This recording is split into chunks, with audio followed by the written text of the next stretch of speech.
Ерөнхийлөгч асан энх баяр дэрүүгийн хуулийн 133-1 148-ын 4-өөр хэрэг үүсгэн шалгаж байгаа. Тэгвэл авилгатай тэмцэх газрыг төрийн ордонд гүйцэтгэх ажиллагаа явуулсан гэсэн мэдээллийн дагуу хэвлэлийнх нь үнэн бодит мэдээллийг өгсөн юм а. Хуулийн байгууллагын үйл ажиллагаанд хүндэтгэлтэй хандаж мөрдөн байцаалтын ажиллагааг шуурхаа явуулах зорилгоор байцаан шийдэх ажиллагаанд оролцуулах тухай хүсэлтийг албан ёсоор албан тоотоор Монгол ардын хувьсгалт намын дарга сэжигтэн энх баяр өөрөө гардан авсан гэлээ. Тэрээр хуулийн хугацаанд заасан өдөр ирж мэдүүлэг өгөөгүй учраас бид байгаа газраас нь очиж мэдүүлэг авахыг шаардсан. Гэтэл эрүүгийн байцаан шийдэх хуулийг зөрчиж одоо хүртэл мэдүүлэг өгөхгүй гэсэн хариултыг өгөөд байна. Өнгөрсөн хугацаанд 5 удаа зарлан дуудах хуудас явуулсан энх баяр нэг ч удаа мэдүүлэг өгөөгүй гэлээ. Эрүүгийн байцаан шийдэх хууль зааснаар мөрдөн байцаалтыг шуурхаа явуулах ёстой байдаг. Авилгатай тэмцэх газрын зүгээс иргэн энх баярт хүндэтгэлтэй хандаж байгаа учраас хуулиа биелүүлэхийг хүлээж найдаж байна гэлээ.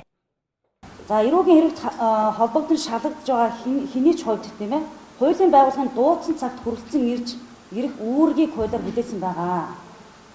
Ийм л тайлбар хийж чадхаар байна. За иргэн намрын энх баярт хэлийн хориг тавигдаагүй байгаа.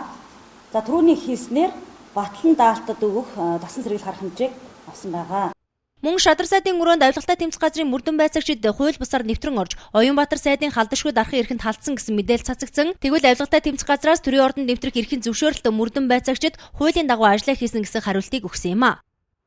Төрийн ордонд нэвтрэх эрхийн зөвшөөрөлтөй авилгатай тэмцэх газрын мөрдөн байцаагчид очиж албан бичгийг гардуулан өгсөн. За зарим одоо ташаа яваад байгаа мэдээлэл дурдсанчлан дайрч орсон асуудал байхгүй.